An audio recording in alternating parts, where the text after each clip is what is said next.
আসসালামু আলাইকুম রহমতুল্লাহ। প্রিয় দর্শক, দেখুন আমাদের 6 দিনব্যাপী বাংলা ও আরবি প্রশিক্ষণমূলক কোর্সে এই ছাত্রটি অংশগ্রহণ করে 3 দিনের মাথায় তার লেখা কত সুন্দর হয়েছে।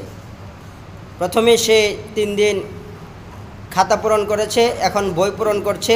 এর ফাঁকে আপনাদেরকে তার একটি লেখা আমি দেখিয়ে দিলাম। সে 3 দিন কোর্সে অংশগ্রহণ করে তার লেখা এই পর্যায়ে চলে এসেছে। আমাদের আরও ছাত্ররা রয়েছে, তা পর্যায়ক্রমে আমরা ইনশাল্লাহ তাদের লেখা আপনাদেরকে দেখাবো।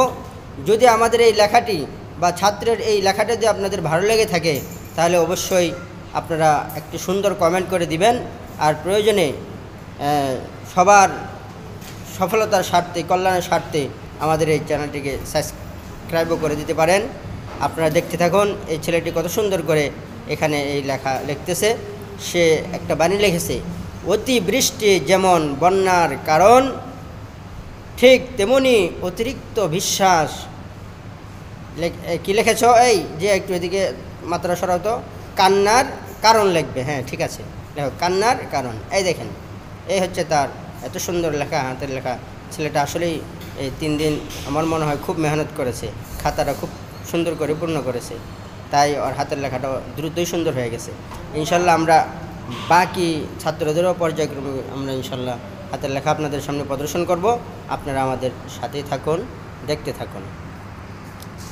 দেখেন মূর্ধন্যটা কত সুন্দর করে ছেলেটা লেখে। না, দন্তন্য লিখবে এখন, কারণ এই উপরে লেখছো দন্তন্য, মূর্ধন্য এখানে কি? আচ্ছা আচ্ছা, দন্তন্য লেখছো নাকি? এই ঠিক আছে, যাও উপরে। কারণ তো মূর্ধন্য দেওয়া হয়, তুমি এখানে দন্তন্য দিয়ে লিখছো। মূর্ধন্য লেখা তো কাটো, এটা দন্তন্য কাটো, শুধু দন্তন্য কাটো। মূর্ধন্যটা সুন্দর করে লেখো। 2 মিনিট হয়ে গেছে বেটা, তাড়াতাড়ি করো। শর্ট ভিডিও বানাইতে চাইছি তোমাকে দিয়া, যেন মানুষের সময় কম লাগে ভিডিও দেখতে। এত সময় কি ভিডিওগুলোতে দেওয়া যায়? মানুষের কাজ আছে না? হ্যাঁ, ঠিক আছে।